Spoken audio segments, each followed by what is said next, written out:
साधारण 30 वर्षापूर्वी मी 12वीची परीक्षा दिली होती. सुट्टीच्या दिवसात दिल्लीला जात होतो. माझी बहीण तिथे राहायची. त्यावेळेस रात्रभर ट्रेनने प्रवास करणे खूप रोमॅन्टिक वाटत होते आणि त्यात हे नुकतेच तारुण्यात पाऊल ठेवले होते. शिवाय मी खोडकर, पण आतून थोडी भित्री होती. ट्रेनमध्ये वरच्या बर्थवर बसून मी माझी बेडशीट उघडली, उशीमध्ये हवा भरली आणि आनंदाने एक मॅगझिन वाचू लागली.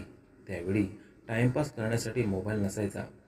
टाइमपास करायला मासिके हा एकमेव मार्ग होता. मी ट्रेनमध्ये इकडे तिकडे पाहू लागली तेव्हा मला दिसले की माझ्या शेजारच्या बर्थवर एक देखणा तरुण मुलगा भात खात होता. त्याच्या मिशीत तांदळाचा दाणा अडकला होता. तो अगदी निरागसपणे, बेफिकीरपणे खात होता. मला हसू फुटलं. त्याने माझ्याकडे बघून हातवारे केले की काय झालं. त्याच्या तोंडात भात होता. मी काहीच बोलले नाही आणि तोंडावर चादर पांघरून झोपू लागली, पण गुपचूप त्याच्याकडे बघत होती. माझ्यातील खोडकरपणा मला असे करण्यास मजबूर करत होता. तो खाऊन पिऊन हात आपल्या टी शर्टला पुसून झोपी गेला. मी पुन्हा त्याला लपून छपून पाहत होते, पण यावेळी पुन्हा गुपचूप त्याच्याकडे बघत असताना पकडले गेले. तोही माझ्याकडे बघत होता. मला आता एकटीला रात्रीचा प्रवास करण्याची भीती वाटत होती. आता मी ठरवले की मजा मस्ती बंद. माहीत नाही तो काय समजेल. काही चुकीचे केले तर. ट्रेनचा वेग वाढला होता. भीतीमुळे मला आता झोप येत नव्हती, पण कळलेच नाही की माझे कधी डोळे लागले. मला वाटले की कोणीतरी मला उठवत आहे. मला अचानक ओरडावेसे वाटले तेव्हा कोणीतरी माझे तोंड बंद केले. माझा आवाज माझ्या तोंडातच थांबला. डोळ्यातून अश्रू वाहू लागले. आता माझे प्राणच जायचे बाकी होते. श्वास जवळजवळ थांबला होता आणि हात थरथरत होते. ट्रेनच्या कमी प्रकाशात काही दिसत नव्हते. मी बघण्याचा प्रयत्न करत होती की तेवढ्यात आवाज आला, ओढू नकोस. मी नीट बघितले तर समोर तोच तरुण होता. त्याचे खोल काळे डोळे, गोरा रंग, सुंदर केस. एकाच सेकंदासाठी मी गुम झाले. तो म्हणाला, माझं टेन्शन आलंय, मी जातो. माझे नाव दीपक आहे आणि तुझे? मला काहीच कळत नव्हते की तेवढ्यात त्याने माझा हात पकडला आणि एक कागद हातावर ठेवून निघून गेला. त्याला जाताना पाहून दिलासा मिळाला. तो माझ्याकडे पाहत हात फिरवत निघून गेला. मी सुखाचा श्वास घेतला. तो कागद अजूनही माझ्या हातात होता. फेकण्याचा विचार केला, पण वाटले एकदा वाचून घेतो मग फेकते. पण एवढ्या रात्री ट्रेनमध्ये लाईट लावणे योग्य वाटले नाही, म्हणून मी तो कागद माझ्या बॅगेत ठेवला आणि पळून राहिले. काय लिहिलं असेल? कधी मनात गुदगुल्या होत होत्या तर कधी भीती वाटत होती.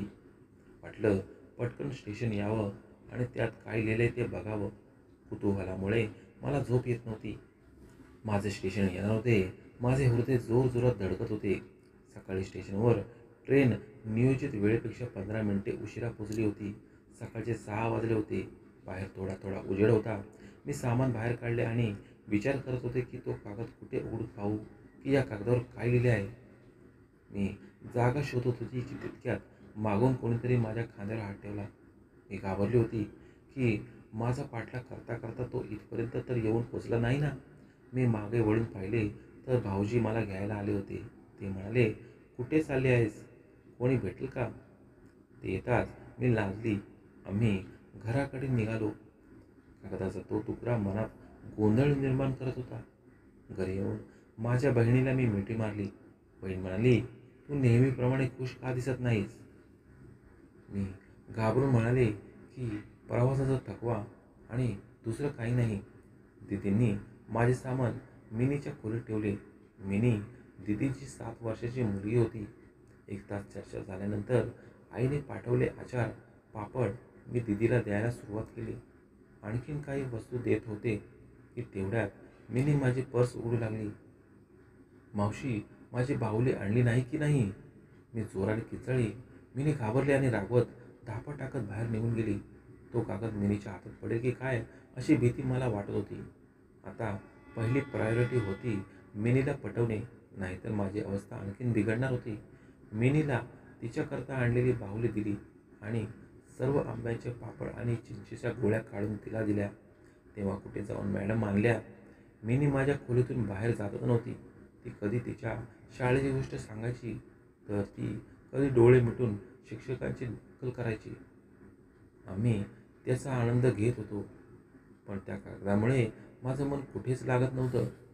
विचार केला की आंघोळीला जावं आणि बाथरूममध्ये आरामात तो कागद वाचावा.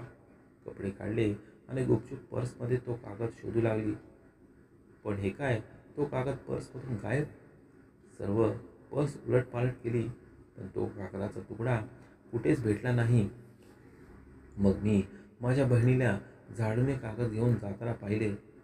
मी धावत जाऊन त्याला उचलले आणि छातीशी घट्ट मिठी मारली. जणू काही माझा विसरलेला मित्र सापडल्यासारखं वाटलं. माझ्या श्वासात श्वास आला. काही हरवले आहे का? काय होतंय ते तिला समजले नाही. मी तिला कसं सांगणार की हो, माझी शांतता हरवली आहे. तो तुकडा सांभाळत बाथरूमच्या दिशेने धावत गेले. बाथरूममध्ये कपडे लटकवले. जसा तो कागद उघडला, मी डोक्याला हात लावला. बटाटा ₹12, टमॅटो ₹30, तांदूळ 31. त्यात घराचा हिशोब लिहिलेला होता. तो मला हे काय देऊन गेला?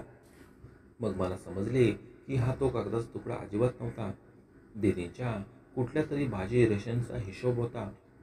पण तो कागद गेला तरी कुठे? आता बाथरूममध्ये आल्यावर आंघोळ तर करावीच लागणार होती. आंघोळ करूनही ती फ्रेशनेस आली नाही. बाहेर पडली तेव्हा बहिणीला आश्चर्य झाले की आंघोळीसाठी 1 तास लागणाऱ्या मुलीने 2 मिनिटात कशी आंघोळ केली. मी उदास झाले होते. पुन्हा मी माझे सर्व सामान उलटपालट केले. चांगल्या प्रकारे तपासले, पण तो कागद काही केल्यास सापडत नव्हता. दिवस जात होते. आता दिल्लीला येण्याचा, फिरण्याचा माझा सगळा उत्साह मावळला होता. प्रत्येक वेळी माझे हृदय म्हणत होते की कदाचित त्याने त्याचा पत्ता किंवा फोन नंबर दिला असावा, किंवा त्याने त्याचे प्रेम व्यक्त केलं असावं. माहीत नाही माझे हृदय किती वेळा कितीतरी कथा रचत होते. प्रत्येक वेळी माझी कथा अपूर्ण राहिली. तो कागदाचा तुकडा शेवटपर्यंत सापडला नाही. वेळ गेली आणि मी शाळेतून कॉलेजमध्ये आले. मी खूप चांगले मित्र बनवले. सगळे चांगलेही होते. पण आजही मला तो मुलगा ट्रेनमध्ये दुरूनच कागद हलवत असताना दिसत होता आणि म्हणत होता की तुला माझ्या हृदयाचा तुकडा सुद्धा सांभाळता आला नाही. माझ्या मनात काय आहे ते समजू शकले नाही. अनेकदा तो प्रश्न विचारण्याचा आणि माझ्याकडे उत्तर नसायचं. त्याचा तो कागद माझ्यासाठी एक कोडे बनले होते. माझं मन मला सांगत होतं की काश त्याच्याशी एकदा तरी माझी भेट होऊ देत, जेणेकरून मी त्याला विचारू शकेन की त्याने त्या कागदावर काय लिहिले होते. वेळ गेली आणि मी माझे ग्रॅज्युएशन पूर्ण केले आणि ग्रॅज्युएशनसाठी दुसऱ्या कॉलेजमध्ये प्रवेश घेतला. पप्पा आता माझ्या नात्याबद्दल बोलू लागले. मी ठरवलं होतं की माझे पोस्ट ग्रॅज्युएशन पूर्ण करेन, त्यानंतरच मी लग्नाचा विचार करेन. मी माझ्या अभ्यासात पूर्णपणे मग्न असायची. कोणावरही प्रेम करायला वेळच मिळत होता. माझ्या सर्व मैत्रिणींची कोणाशी ना कोणाशी अफेअर होते. पण मला अजूनही त्या ट्रेनमधले रात्रीचे कोडे सोडवता आले नाही.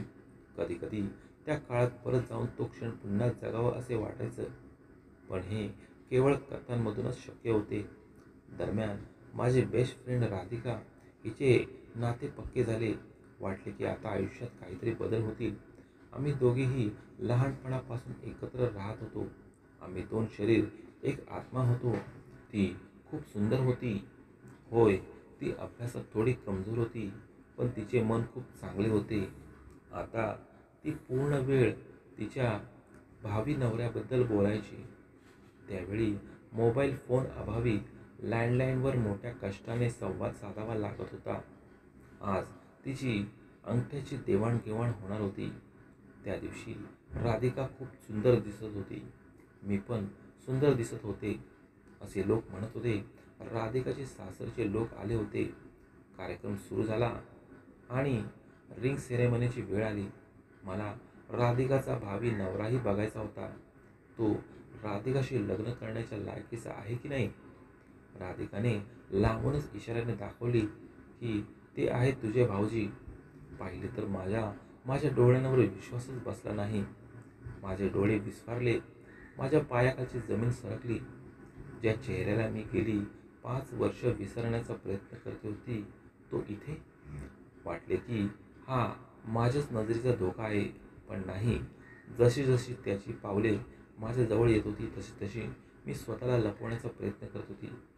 पण 5 वर्षापूर्वीही मी त्या रात्री पकडली गेली होती आणि आजही जेव्हा आमची नजरानजर झाली तेव्हा वाटलं की एक जोरदार वादळ येणार आणि आम्ही दोघेही त्यात वाहून जाऊ.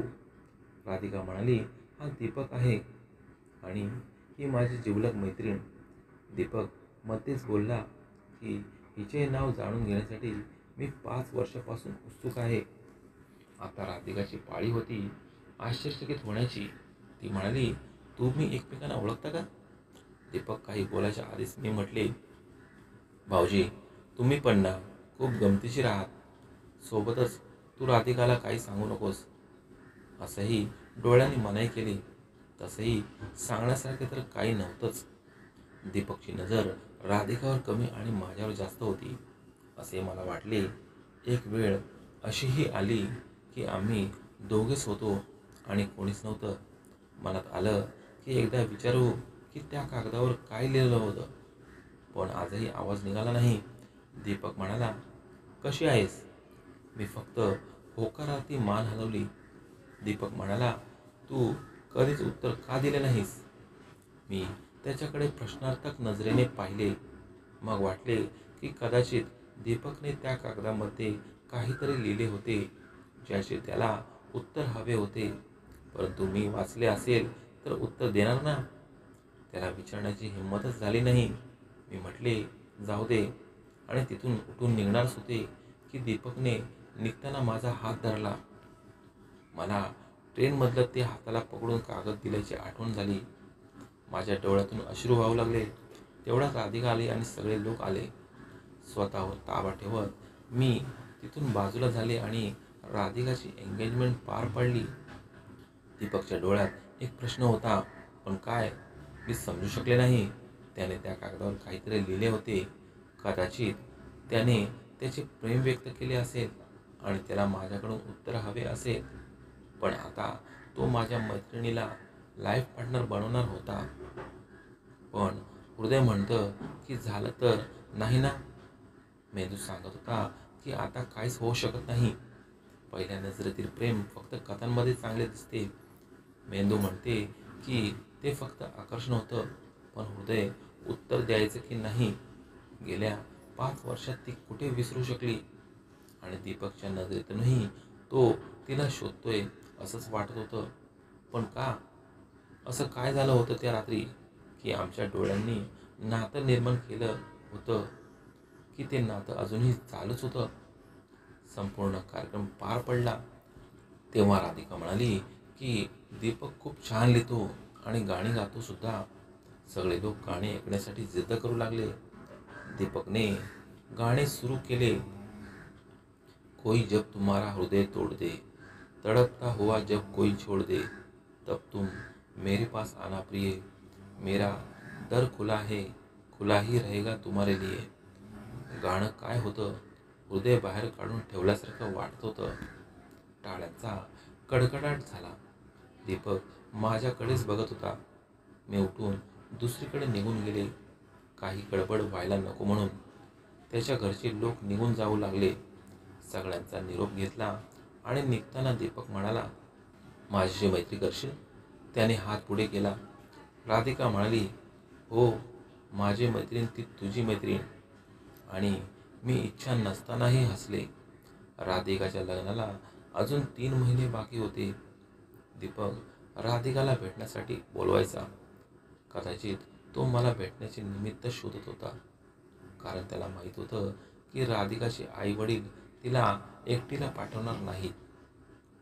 दीपक सुद्धा त्याच्या एका मित्रासोबत यायचा आणि इथून राधिका आणि मी भेटायला जायचो.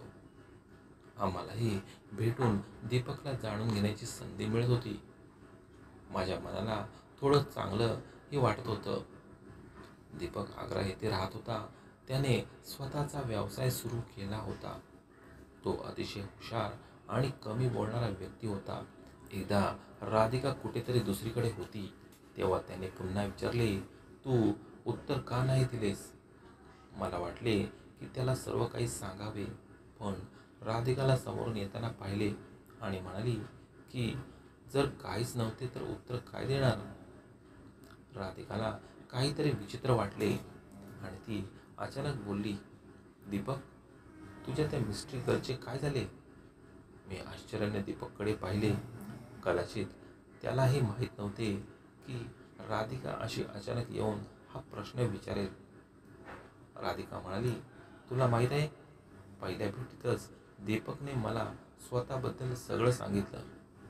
दीपकला एक मुलगी आवडली होती, पण दीपकसाठी ती एक मिस्ट्री बनली आहे. दीपकने मला तिचं चित्रसुद्धा दाखवलं होतं, जे चित्र त्याने स्वतः कल्पना करून काढले होते. अरे हो, तिचा चेहरा अगदी तुझा चेहऱ्याशी मिळता जुळता आहे, हो की नाही दीपक.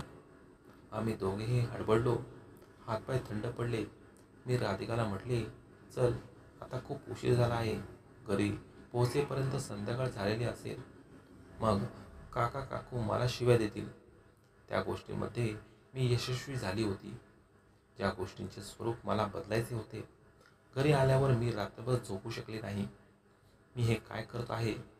राधिका माझी सर्वात चांगली मैत्रीण आहे. तिचा किती विश्वास आहे माझ्यावर. जेव्हा तिला हे सगळं कळेल तेव्हा तिचा मैत्रीवरचा सगळा विश्वास उडून जाईल. काका काकू काय विचार करतील. या सगळ्या विचारांचा विचार करता करता डोकं दुखायला लागलं. दुसऱ्या दिवशी सकाळी मी ठरवले की काही झालं तरी मी दीपकला भेटणार नाही. आम्हा तिघांसाठी हेच चांगलं होईल. 3-4 दिवसांनीच राधिकाने मला सांगितले की दीपकला भेटायचे आहे. तर मी पण येण्याचा बहाणा केला. मला वाटले की दोघेही एकांतात वेळ घालवतील तर कदाचित दोघांसाठीही चांगले होईल.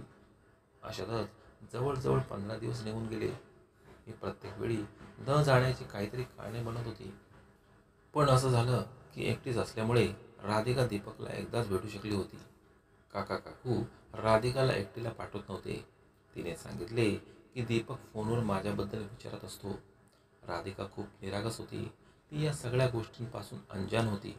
अचानक मी तिला विचारले की राधिका, दीपकला त्याची मिस्ट्री गर्ल भेटली का. राधिका म्हणाली, अरे सोड ना, 5 वर्षात भेटली नाही तर आता काय भेटणार आहे. आणि जरी भेटली तरी काय होणार. आता दीपक माझा आहे. मी त्याला आता दुसऱ्या कोणाचाच विचार होऊ देणार नाही. मला माझ्या सर्व प्रश्नांची उत्तरे मिळाली होती. मी या चॅप्टरला इथेच बंद करण्याचा निर्णय घेतला होता. पण दीपकला काय वाटतं. दीपक हा चॅप्टर बंद करू शकेल का. राधिकाचे शब्द माझ्या कानात गुंजत होते की मिस्ट्री गर्ल दीपकसाठी नेहमीच एक मिस्ट्री गर्लच राहणार. मला वाटले ती बरोबरच तर बोलत होती. राधिका तर तिची सगळ्यात जिवलग मैत्रीण आहे. दीपकचं काय आहे. ट्रेनमध्ये झालेल्या एका छोट्याशा भेटीसाठी मी आपल्या मैत्रिणीचे आयुष्य धोक्यात तर घालू शकत नाही ना. असेच माझे 15 दिवस निघून गेले. राधिकाकडून कळाले की दीपक आता राधिकाला भेटायला बोलवतही नव्हता किंवा ते फोनवर जास्त बोलतही नव्हते. राधिकाही आता दुःखी राहू लागली. ती म्हणाली, माहीत नाही का दीपक आता बदलला आहे. लग्न जवळ येत आहे आणि दीपकमध्ये कोणताही उत्साह दिसत नाही. आता ना दीपक फोन करतो ना राधिकाला भेटायला बोलवतो. काय करावे आणि काय करू नये हे समजत नाही. दीपकला नेमकं काय हवं आहे. तो हे सर्व का करत आहे. दीपकला कळत का नाहीये की त्या ट्रेनमध्ये दोघांची फक्त नजरानजर झाली.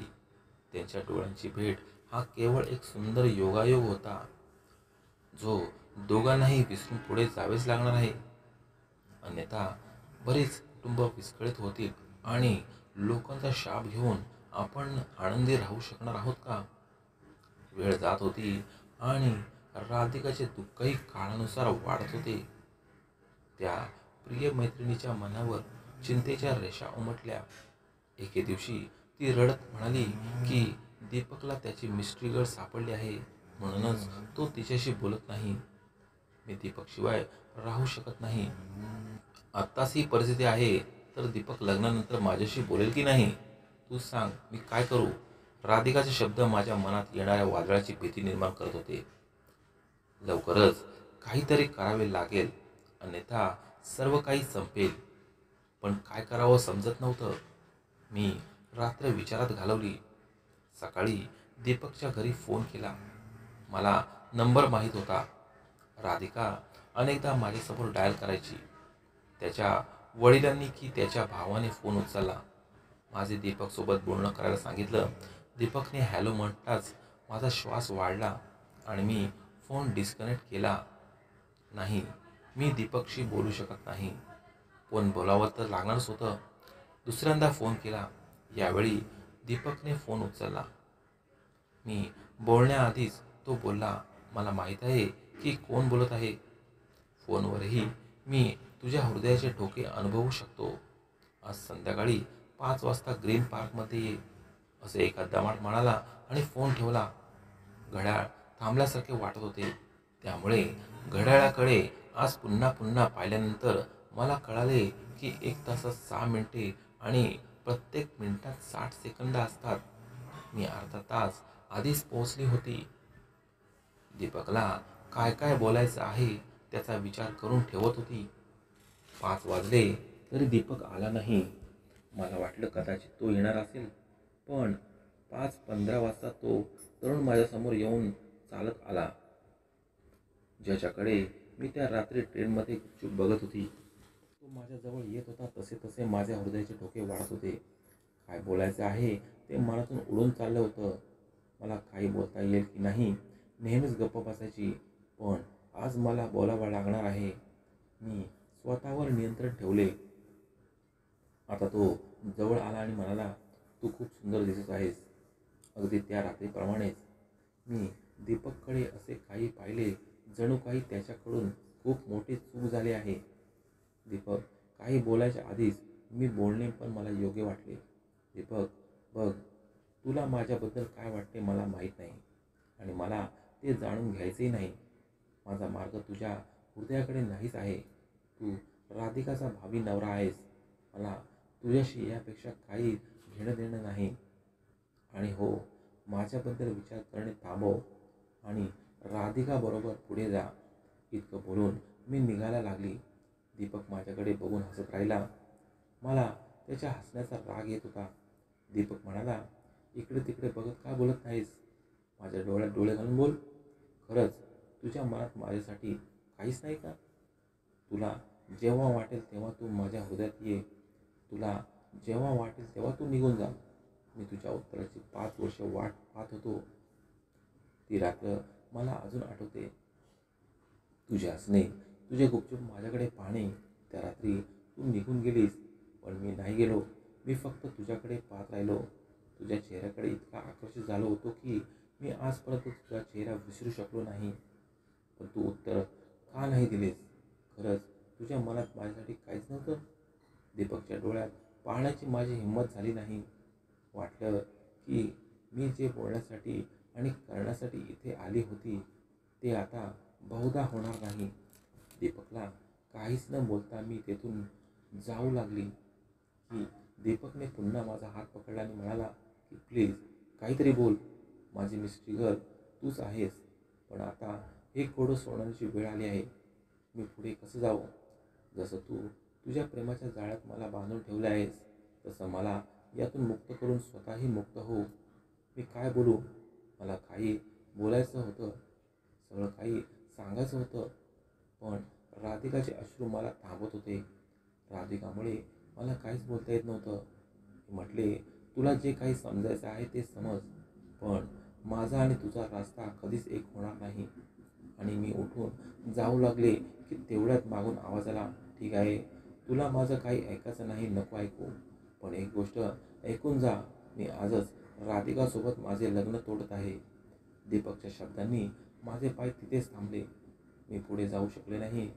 दीपक हे काय बोलू गेला? तो मला अशा 2 रस्त्यांवर का उभा करत आहे जिथून कुठल्या वाटेने जायचे तेच समजत नाही. दीपक परत जाऊ लागला. मी घाबरले की त्याने खरोखर राधिकासोबत नाते तोडायला नको. मी धावतच त्याच्याकडे गेली. आज पहिल्यांदाच मी त्याचा हात पकडला. त्या हाताला पकडून मला वाटले की आता मला कोणाच्याही आधाराची गरज नाही. पण नाही, हा तर दुसऱ्याचा आधार आहे. दुसरं कोणी नाही तर माझी बेस्टी, माझी जान राधिकाचा. दीपकने माझ्या डोळ्यात पाहिले. ज्या दोन मोत्यासारखे अश्रू टपकत होते. त्याने माझा हात धरला, मला बसवले. मग तो म्हणाला, तू माझ्यासाठी कोडे का बनले आहेस? जेव्हापासून मी तुला भेटलो तेव्हापासून तू माझ्यापासून सर्व काही हिरावून घेतले आहेस. तुला माहीत आहे, मी खूप चांगला आणि बिनधास्त मुलगा होतो. पण जेव्हापासून तुला पाहिले आहे, काय झालं माहिती नाही. तुझे डोळे प्रत्येक क्षणी माझा पाठलाग करतात. जणू काही ते मला विचारत आहेत की दीपक माझा होशील का? मी खरं सांगतोय, एवढ्या 5 वर्षात एक दिवससुद्धा असा गेला नाही की मला तुझी आठवण आली नसेल. मी म्हणाली की राधिकाशी लग्न करायला तयार कसा झालास? दीपक म्हणाला, राधिकाचा प्रपोजल आला तेव्हाच मी नकार दिला. पण वडील म्हणाले, एकदा भेटून घे, भेटायला काय हरकत आहे? मी पण विचार केला की मला माझ्या वडिलांचा मान ठेवतो. पण राधिकाला भेटल्यावर मी तिला सगळं सांगितलं. राधिका खूप निरागस आणि भोळी आहे. मी तिला नकार देऊ शकलो नाही. आणि मग तुला भेटण्याची उमेदही मावळत चालली होती. मी एक पाऊल पुढे टाकत असतानाच मला समोर तू दिसलीस. आता तूच सांग, मी काय करू? ज्या चेहऱ्याला गेली 5 वर्ष विसरू शकलो नाही, माझा नंबर देखील बदलला नाही, की कदाचित तू कधीतरी मला फोन करशील, तर कधीतरी पत्र पाठवशील. पण तुलाही आत्ताच माझ्या आयुष्यात यायचं होतं. मी स्वतः गोंधळून गेलो आहे. काय करू? राधिका खरंच खूप चांगली आहे. आणि जर मी तुला भेटलो नसतो तर मी तिच्याशी लग्न केले असते आणि कदाचित तुला विसरलोही असतो. पण आता नाही. मी आता सर्व काही तुला सांगितले आहे. आता काय बोलायचे ते तूच बोल. पण हो, जे काही बोलशील ते खरं खरं बोल. त्यानंतर तू जे सांगशील ते मी करायला तयार आहे. पण मला फक्त सत्य ऐकायचं आहे, दुसरं काही नाही. माहीत नाही दीपकच्या प्रेमाची ताकद होती की त्या दिवशी माझे मन बंड करायला उतरले होते. पण त्या दिवशी मी आतून खूप रडली. वाटलं की आज जोरदार वादळ होईल. दीपकने पण मला थांबवले नाही आणि म्हणाला, तुला जितके रडायचे असेल तितके रडून घे. पण आज मी सत्य ऐकल्याशिवाय येथून जाणार नाही.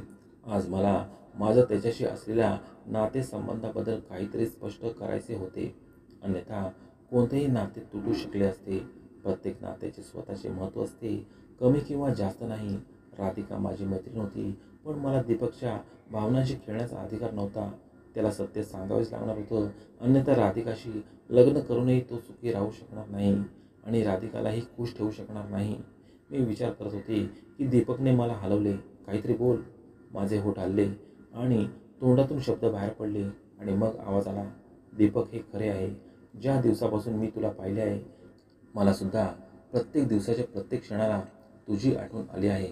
होय दीपक, आज मी तुला सत्य सांगणार आहे. त्याचा परिणाम काही असो, तो मला मंजूर आहे. पण आता मी गप्प बसणार नाही.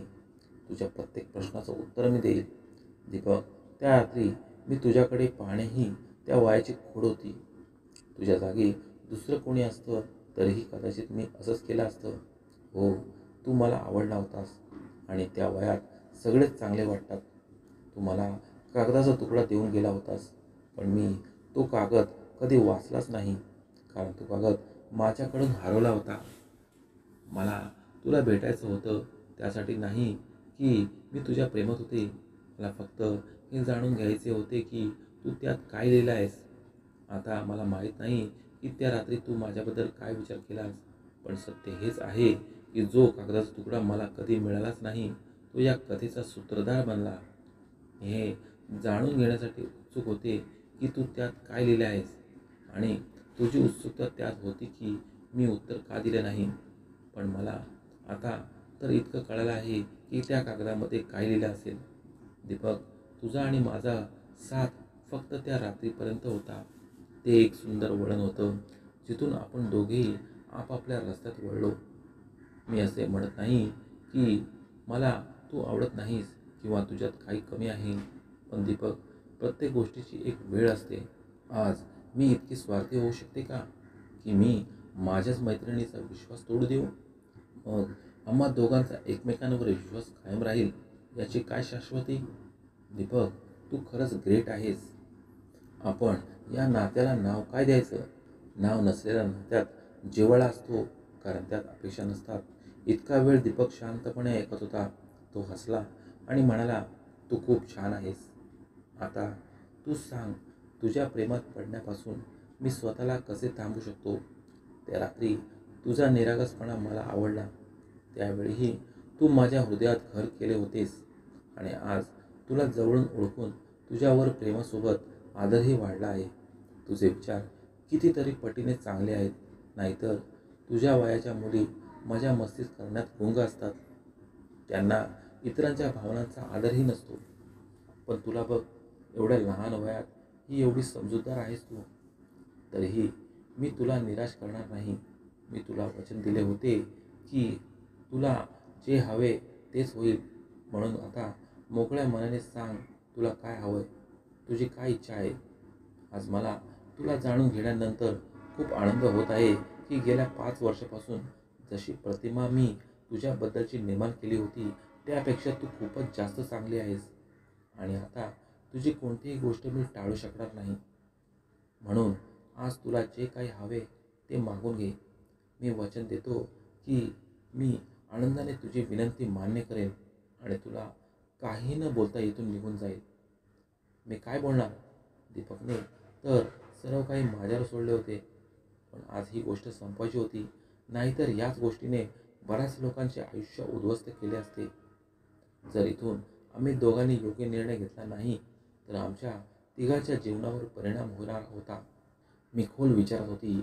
दीपकने मला माझ्या विचारातून बाहेर काढले आणि म्हणाला, बोल, तुझी काय इच्छा आहे? मी म्हणाली, दीपक, माझ्या इच्छेने काही साध्य होणार आहे याने काही फरक पडत नाही. तेच व्हायला हवं जे योग्य आहे आणि ज्यात सगळ्यांनाच आनंद आहे. आता सगळा निर्णय तू माझ्यावर सोडला आहेस. तर माझा निर्णय असा आहे की आपण त्या ट्रेनमधील रात्रीला त्या रात्रीपर्यंतच सीमेत ठेवून आपल्या आयुष्यात पुढे जाऊया. तुझी मिस्ट्री गर्ल तुझ्या आयुष्यात एका सुंदर आठवणीप्रमाणे राहो आणि तुझा हसरा चेहरा माझ्या आठवणींमध्ये सुंदर भावनांसह राहो. आपल्यामध्ये कोणतीही तक्रार नसावी.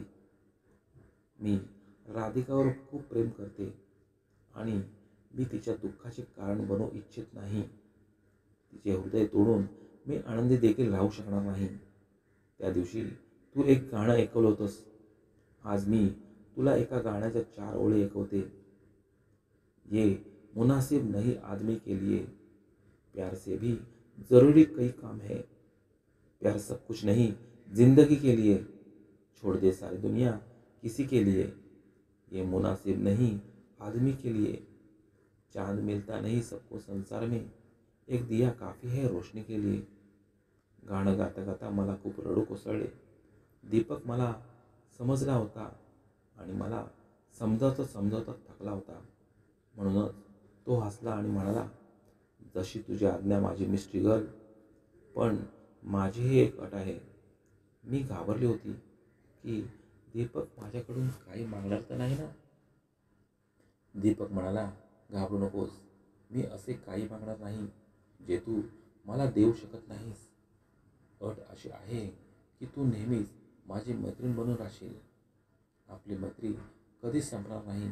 आणि हो, पुढच्या जन्मासाठी बुकिंग करून ठेव. पुढच्या वेळेस कुठलाच लोचा नाही पाहिजे. तू पुढच्या जन्मात माझेच होशील. दीपकचं असं रूप पाहून आज खरंच त्याच्या प्रेमात पडले होते. लोक त्यांचे प्रेम मिळवण्यासाठी काय काय करतात, पण त्याने सहज माझ्या विनंतीचा मान ठेवला होता. आज या गोष्टीला 25 वर्ष झाली आहेत. माझ्या आयुष्यात आता दीपक आणि दिनेश दोघेही आहेत आणि आयुष्यही खूप सुंदर आहे. मी अजूनही दीपकशी बोलते. आम्ही अजूनही चांगले मित्र आहोत. मला किंवा दीपकला आमच्या निर्णयाबद्दल कधीही पश्चाताप झाला नाही. कारण आजही आमच्यात खरे प्रेम आहे जे आम्ही मनापासून अनुभवले आणि ते कायम ठेवत आहोत. राधिका खूप खुश आहे. ती कधीच समजू शकली नाही की दीपकची मिस्ट्रिकल कोण आहे. आजही जेव्हा मी ट्रेनमध्ये बसते आणि एखाद्या मुलीला पाहते मग आठवण येते ती ट्रेनमधली रात्रीची आठवण, जी मला एक चांगला मित्र देऊन गेली, आणि एक अशी भावना जी माझ्या हृदयापासून कोणीही वेगळं करू शकत नाही.